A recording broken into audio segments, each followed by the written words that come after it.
Isaiah chapter 41, the helper of Israel. Be silent before me, you islands. Let the nations renew their strength. Let them come forward and speak. Let us meet together at the place of judgment. Who has stirred up one from the east, calling him in righteousness to his service? He hands nations over to him and subdues kings before him. He turns them to dust with his sword, to windblown chaff with his bow. He pursues them and moves on unscathed, by a path his feet have not traveled before. Who has done this and carried it through, calling forth the generations from the beginning? I, the Lord, with the first of them and with the last, I am he. The islands have seen it and fear. The ends of the earth tremble. They approach and come forward. Each helps the other and says to his brother, Be strong. The craftsman encourages the goldsmith, and he who smooths with a hammer spurs on him who strikes the anvil. He says of the welding, It is good. He nails down the idol so it will not topple. But you, O Israel, my servant, Jacob, whom I have chosen, your descendants of Abraham, my friend, I took you from the ends of the earth, from its farthest corners I called you. I said, You are my servant. I have chosen you and have not rejected you. So do not fear, for I am with you. Do not be dismayed, for I am your God. I will strengthen you and help you.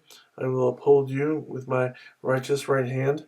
All who rage against you will surely be ashamed and disgraced. Those who oppose you will be as nothing and perish. Though you search for your enemies, you will not find them. Those who wage war against you will be as nothing at all. For I am the Lord your God, who takes hold of your right hand and says to you, Do not fear, I will help you. Do not be afraid, O worm, Jacob, O little Israel. For I myself will help you, declares the Lord, your Redeemer, the Holy One of Israel. See, I will make you into a threshing sledge, new and sharp with many teeth. You will thresh the mountains and crush them, and reduce the hills to chaff.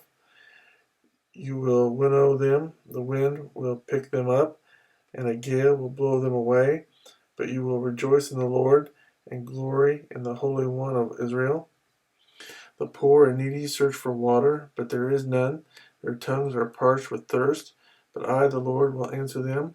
I, the God of Israel, will not forsake them. I will make rivers flow on barren heights and springs within the valleys. I will turn the desert into pools of water and the parched ground into springs. I will put in the desert the cedar and the acacia, the myrtle and the olive. I will set pines in the wasteland, the fir and the cypress together, so that people may see and know, may consider and understand that the hand of the Lord has done this, that the Holy One of Israel has created it. Present your case, says the Lord. Set forth your arguments, says Jacob's king. Bring in your idols to tell us what is going to happen. Tell us what the former things were, so that we may consider them and know their final outcome. Or declare to us the things to come. Tell us what the future holds, so we may know that you are gods. Do something, whether good or bad, so that we will be dismayed and filled with fear. But you are less than nothing, and your works are utterly worthless. He who chooses you is detestable. I have stirred up one from the north, and he comes, one from the rising sun who calls on my name. He treads on rulers as if they were mortar, as if he were a potter treading the clay. Who told of this from the beginning, so we could know, or beforehand, so we could say, He was right? No one told of this, no one foretold it, no one heard any words from you. I was the first to tell Zion, Look, here they are. I gave to Jerusalem a messenger of good tidings.